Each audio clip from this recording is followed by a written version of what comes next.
what's up, everybody? It's James Ihedigbo of the New England Patriots, and on Around the Valley, I'm always the people's champ. Welcome back to yet another installment of Around the Valley, the sports talk show that's #1 in the ratings and #1 in your hearts.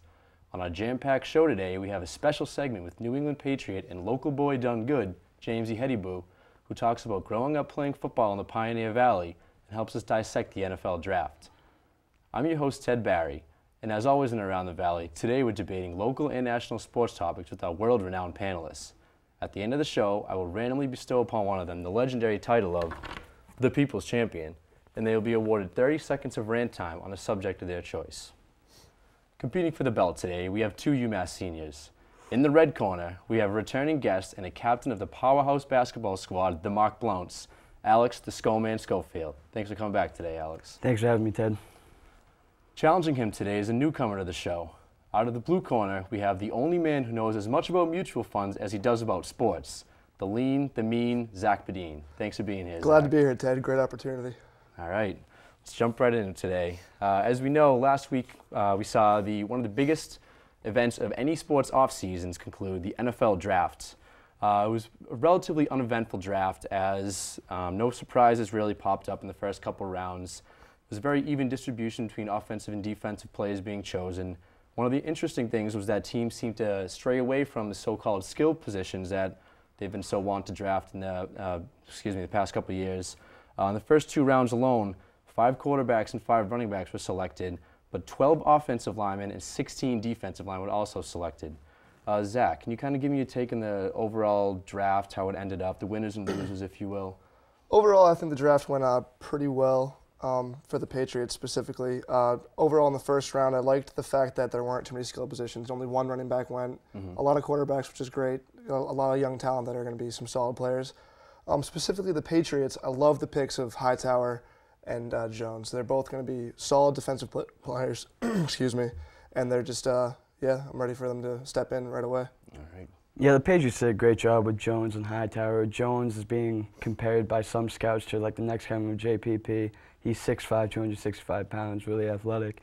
And Hightower, he can play the middle or strong side in the 4-3 or the inside or outside of a 3-4. And coming from Alabama, you know, he has a very strong head on his shoulders, coming after playing for Nick Saban. So the Patriots did a really good job in this year's draft, and I think they really, you know, bettered the defense. I would say weak point last year. Okay. I mean, I also love the focus on the secondary in the second round. Tavon Wilson, guy came out of nowhere. Belichick found him. Literally, when he was picked, Mel Kiper was baffled. He was like, "There's at least 8 other strong secondary players," and Seemed to be a reach at the time. Exactly, but you know, Belichick has made picks like this in the past, and you know this kid's going to step in. And he's going to be really, really strong for the Patriots. Right. Yeah. So what do you think of their, Patriots have traditionally traded down out of the first round to kind of stockpile draft picks and talent. This year they bucked tradition by drafting up for both of their first round choices to land these 2 kind of high impact players. Do you think that was a success for them? It sounds like you guys like both of those picks. And also further on down the draft, they drafted 6 defensive players, their first 6 picks, before finally drafting a receiver in the 7th round. This is kind of the direction that he wanted to go in. Do you think this is really going to make a sudden impact right away at the beginning of the season? I think it could. I mean, you never see Belichick trade up to get guys, and I think that's just a testament to how much he likes these guys and what he thinks they're capable of. I think since he traded up for these, especially Hightower and Jones, that we've talked a lot about already, just shows that he thinks they're going to be able to make an immediate impact on the field for the team. Right. And I think that's something that, because we rarely see it from Belichick, I think that just shows how good of prospects these kids are. Look, the time is now for the Patriots. Brady, what is he, 36? It's time to get a championship going. Get some real guys in there for the defense and just buckle down and take it this year. I mean, the defense is what really held us back last year. The 14-2 record was probably an anomaly. We were not that good on defense, so it's time to step it up. Right. So we definitely see the impact on the defense this year. And now let's go over to somebody who knows a little bit more about the draft than us. Around the Valley's own Will Ware got to sit down with Patriots safety and former UMass Minuteman James Ihedigbo this past weekend. He talks all things draft and his time playing at UMass, and let's go and take a look right now. I'm here with James Ihedigbo, safety of the New England Patriots, who has taken time out of his schedule to come join us here on Around the Valley. We are currently at Lit Nightclub for his Hope Africa fundraiser. And James, what I want you to do is give the folks at home a little more in-depth view of what it is that your charity does. Yeah, first and foremost, Hope Africa, it's an acronym for helping our people excel. It's really based off of, my parents, their hard work and due diligence. They came from, Nigeria and pursued education here at UMass and earned their PhDs in education. And through that, they went through a lot of hardship, but yet they fought through and made that happen. And it's really, the basis is that they went, with everything that they gained here, went back to Nigeria to start a school to help students that were less fortunate than them. And Hope Africa is to meet and bridge the gap for students that are African descent, first generation, or, that need that academic, financial help. And we really assist them in doing that and partnering with other organizations to make that happen. So. Well, thank you, James. It's great to see that you haven't lost touch with your base. You grew up in Northampton, played here at Amherst Regional High School. Can you give us one of your favorite memories growing up around here and playing football locally at Amherst High? There's so many, but one of my favorite memories is probably playing against Central. In the first half of a game, I had 177 yards rushing and 2 touchdowns. So that was definitely, definitely a highlight. Yeah. All right. Well, also, you then went on collegiately to play here for the UMass Minutemen. And right now, we're right around the NFL draft time. And you went through this whole process. You ended up going undrafted, but then found yourself in training camp as an undrafted free agent with the New York Jets and making their roster for several years. So could you maybe give us an inside look at what it was like preparing for the draft process, going undrafted, but then still finding your way to an NFL roster? Yeah, it's the long short end of it is that it's very difficult. You prepare yourself, you go train after the season. It's kind of a long process that, you're working out, you're getting in shape. You go to your combine, whether it's in Indianapolis or you have a regional one. You perform, you do the best that you can, and that's all you can do is worry about, excelling to the best of your ability. And then you go do that, and then, the draft happens. And you're waiting for your name to be called. Teams are talking to you. You may not get called in my situation, but that's not, the end say-all. You still have an opportunity for mini camps, and that's what I did. Times have changed since, when I came out in terms that, organizations are realizing that 1AA, Division II, they have great talent, and great talent for less money than to draft a guy in the first round. So, with that being said, a lot of other guys since then have had the opportunity. Victor Cruz, Jeremy Miles, a lot of guys have had the opportunity. Matt Lawrence. They've done it all out of UMass, so it's great. Yeah, clearly UMass is a budding program, but as of now, I'd like to focus on the 2012 NFL Draft. The New England Patriots, who under Bill Belichick typically have traded down in the draft, traded up in the first round to grab a defensive end, Chandler Jones, out of the University of Syracuse, as well as Donta Hightower out of the University of Alabama. Could you give us your thoughts on the philosophy change in this draft for the Patriots, and also your thoughts on the 2 players that they drafted? Well, first and foremost, they got 2 very explosive players, defensive guys, outside linebacker, defensive end, things that we need in the defense, in our defense to be more successful as a unit. So those are first and foremost, but then you got to think, the ability to get those caliber players early, you have to go for it. You don't want to sit there and have those guys that are high on your draft board and have them slide down or eventually get picked up by another team and you miss out on that opportunity. So they had a chance to, wheel and deal, and they did that. You look at our roster across the board, we're pretty, efficient in a lot of positions. So, in outside linebacker and defensive end or places that we need work at, so it's a great move by them and, picked up 2 great players. All right. Well, thank you, James. And for all of us here around the Valley, I want to thank you for coming on our show. It was a pleasure having you. And for ATV, I'm Will Ware. Thank you. All right. We thank James for his time, and we look forward to a great season for the Patriots this year. Keeping in line with the UMass sports we're running with here, here and around the Valley, we've been following the Minutemen lacrosse team, the men's lacrosse team, through their remarkable season.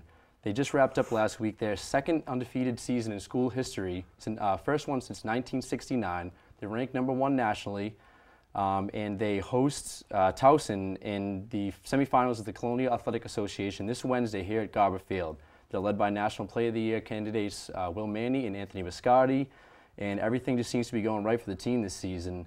Guys, you guys are both UMass students. Classes have ended, finals are kind of starting up now, it's kind of winding down the school year. The weather's getting a little bit nicer out. Do you see the kids finally starting to come together? You know, now that it's playoff time, we get some national attention from the media. Even in kind of a more obscure sport as lacrosse, how do you see, you know, the rest of these playoffs and hopefully the NCAA tournament coming out?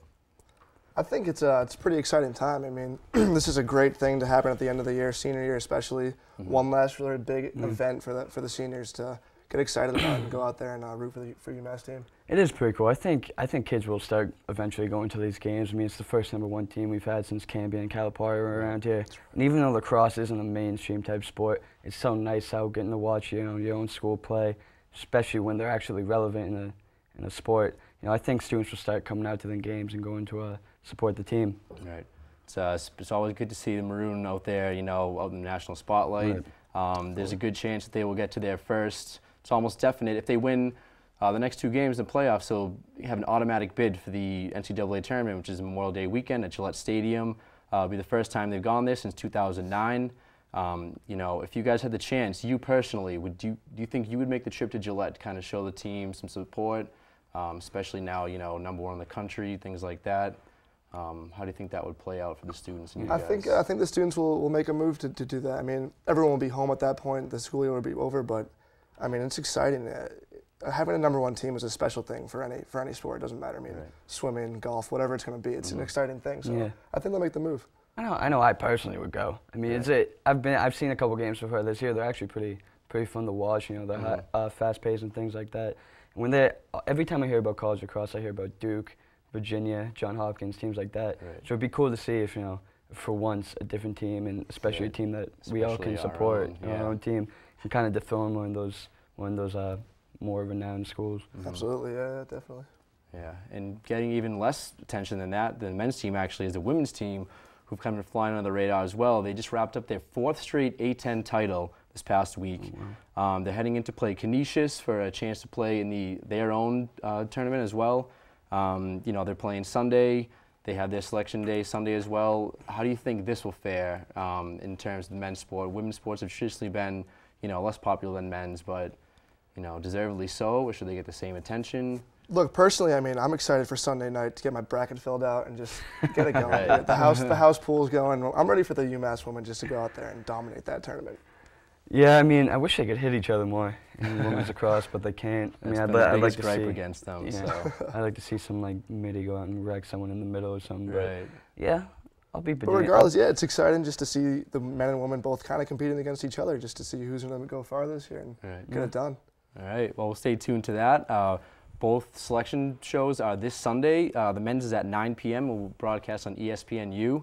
The women's selection show is also 9 p.m. Will be on NCAA.com. So tune in then and show some more support to the teams. They hopefully make a big run in the playoffs. Let's jump over now to another spring sport, the much more popular spring sport. The Red Sox have been a source of contention here and around the Valley and in much of New England for the past few weeks. But recently they've made a almost remarkable turnaround. They've won 7 of their last 9 games, including 6 straight at one point. The offense has finally woken up. They are 3rd in the league in batting average. They lead the league in RBIs. They've posted double-digit run totals in the past 9 games, excuse me. David Ortiz and Ryan Sweeney are in the top 10 in the league in batting average. Mike Aviles, who's at the center of a shortstop controversy before the season, has been playing out of his mind. He's hit 5 home runs so far, 2nd on the team. Ortiz is also having, you know, Ortiz is generally a slow starter. He never really picks up until the middle of the season, but he's having the April of his life right now. Just concluded the April of his life. He is 3rd in the league in on-base percentage plus slugging percentage, excuse me. How important is this offense to the team right now, especially in terms, you know, with the pitching woes they have going on right now? And do you think this offense can really carry the team in the case that the pitching doesn't really pan out? Well, so far it looks like, I mean, especially in this little stretch, the offense has kind of been carrying the team a bit. I mean, Ortiz is having, like you said, like an unreal April. He's leading in all major categories for the team. 36 years old, too. Yeah, he's an old man. And, you know, they're 2nd in runs in the league, 3rd in batting average, and 9th with an on-base percentage. So this is an offense that we know can produce. And eventually, you know, it's gonna run out. They're not gonna be able to keep up this pace for you know, the entire season. Bedine's shaking his head like he disagrees with me, but I'm just saying, if this pitching doesn't come around, this unbelievable start for all these guys is gonna. Look, I mean, yeah, your points are rather elementary. I mean, at a core level scale, when it comes down to this offense is potent. It is one of the top in the league. Ortiz, unbelievable. Adrian Gonzalez, slow start, but I mean, he's gonna hit at least 35 like home 15 runs. ribbies though. But still slow for for my liking personally. Compared to last season, especially. Right. I mean, Sweeney, fantastic. People complain that he's not hitting enough home runs. We don't need that. Ross is coming in with 5. Aviles has 5, which I'm loving him at the top as well. My one gripe with the offense right now is Saltalamacchia. I mean, if you're going to try to look like Josh Hamilton, you're going to have to hit like him. I mean, my personal opinion, he should go shave his head or something. Get rid of that lettuce and just start hitting the ball. Get back to the basics. It's just like, to a point though, like you need the pitching to come around if you're going to keep winning. I mean, the best ERA for a starting pitcher is Beckett at 4.9, and Buckles has an 8.9 ERA. You got to look at it for Beckett though. He had that one poor That's start true, to start. He did. He's really settled down his last, I think, 4 starts, not giving up more than 3 runs. The thing is, I think the reason that's happening is because Kelly Shopik. I mean, Beckett has a man crush with backup catchers. He needs them. He needs them to do well. His own personal catcher. Exactly. Valentine hates it though. Valentine says he doesn't like the personal catcher, right, but which I think is what's working right now is Valentine's kind of taking a back seat and kind of letting things go as they go. Yeah, no, I agree. But yeah, you're right. Buchholz is he's keeping me up at night. He has as many walks as strikeouts. Like he needs to settle down, get his head straight, and start just throwing the ball. There's definitely something wrong with him. We look back to the his back injury last season in June, which kept him out for virtually the rest of the year. Right.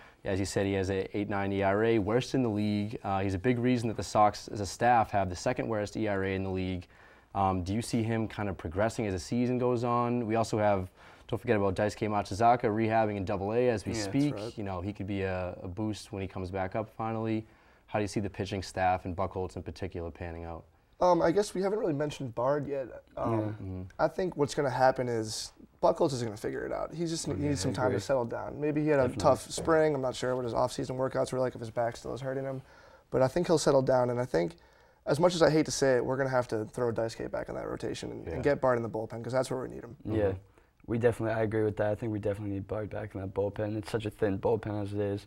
Sevis is a head case. He can't be our closer. Right. So, I mean, we need Bard back in there to really solidify a pretty crappy bullpen. Absolutely. I mean, yeah, you need a certain type of crazy to be a closer, and Sevis, his crazy is a little different. He's more of a middle reliever type of crazy. Yeah, he doesn't, you definitely need relievers to step up. The starters haven't, going into the 7th inning more recently, but in the event that doesn't happen, you need the relievers to step in, kind of, pick up the team like that. So we'll look for that. We'll look for Matsuzaka coming back on the horizon. Hopefully Buchholz to pick up his game, and, the Sox, if the offense keeps going the way it's going, then it could be a playoff run down the line. Funny as it sounded a couple weeks ago, but hope so.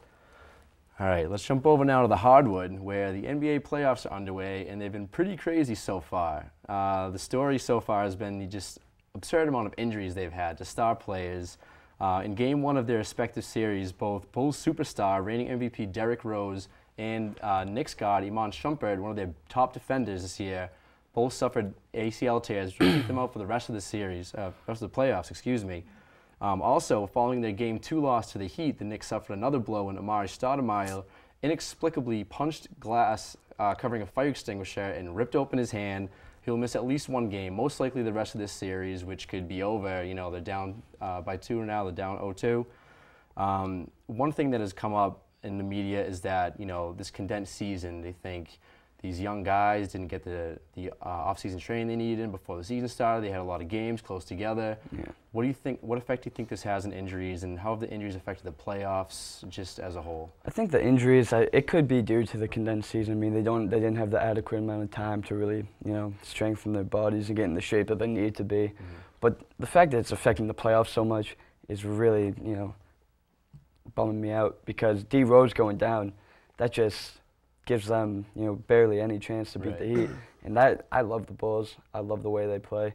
I just think with him going down, they kind of just lose all that, just the shot that they had at going there. Absolutely. I mean, he's been hurt all season, so it's hard to say whether that's the condensed season or if that's just him. I mean, the back problems, every ankle problems. I mean, maybe just being injured can a lot of the time lead to getting other injuries, so maybe that's what happened there. The Stoudemire thing, I mean, maybe he was trying to extinguish the Heat because they literally are on fire right now.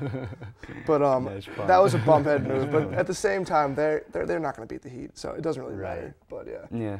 Poor decision. Poor decision. But they were going to lose to the Heat anyways. Now they just have no shot at all. Yeah, it seemed like they were going downhill already in the series. They were playing very poorly. You know, Tyson Chandler had flu-like symptoms. Their top defender, defensive player of the year, actually.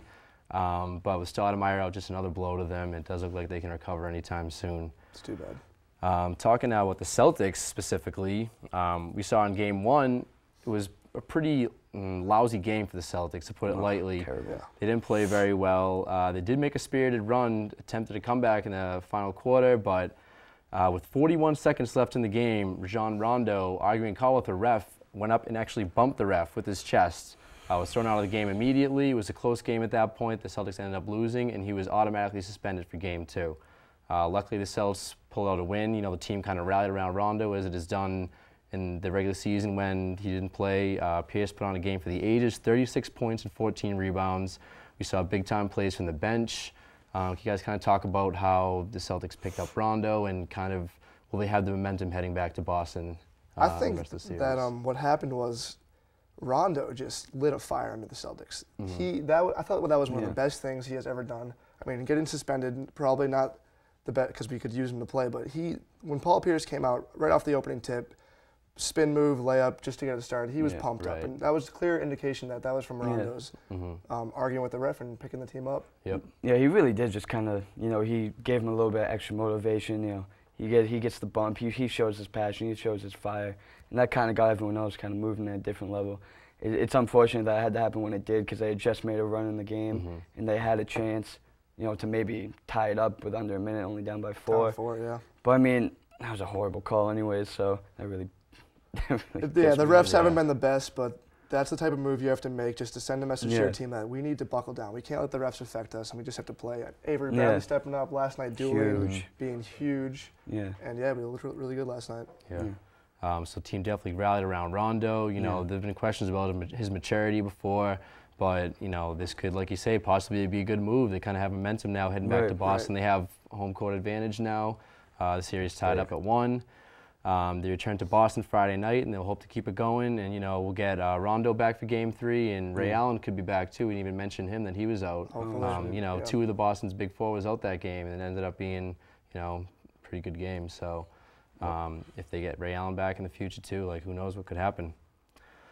And now it's time for a different take on sports with our weekly segment, The Garbage Can, with the one and only beautiful Mark McDonough. Take it away, Mark.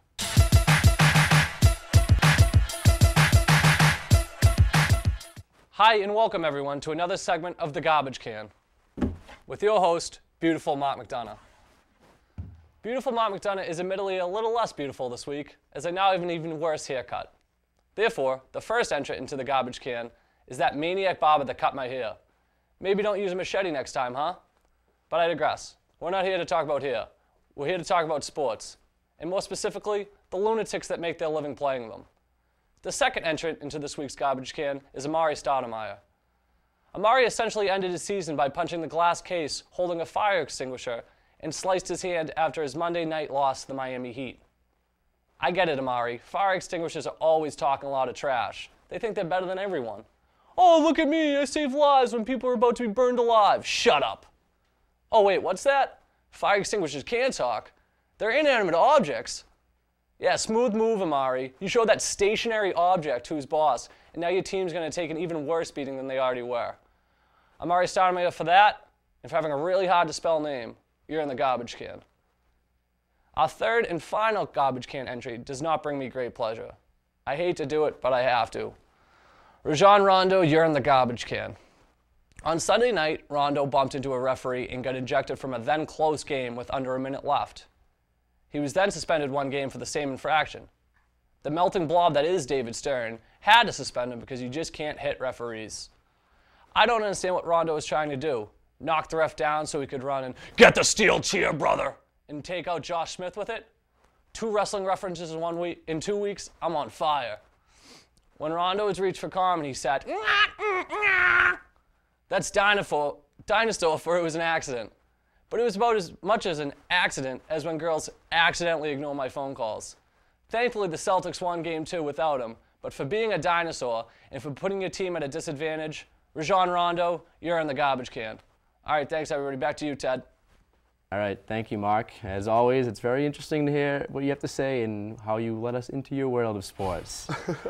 And now, unfortunately, we've come to the end of our segment, but this is the time where I get to award somebody as a People's Champion. So it was a very spirited matchup today, but I think I'm going to have to award Champion to Mr. Schofield. Let's go. Yes. Take your rant Suck time. it, Bedine. What I got to rant about today is NBA officials. One thing that really bugs me, no, let me put this over my shoulder first, let everyone know. It's NBA officials. One thing that really bugs me about them is that they make calls that they can make every time down the court. Last night in the Celtics game, Kevin Garnett got called for a moving screen. That was definitely a moving screen. I don't question that. But he sets a moving screen every single time he sets a screen. And that's the way most of the players in the league do it. I just hate how with the NBA officials, they're just so inconsistent. They only call it once out of the 10, 15 times that happens.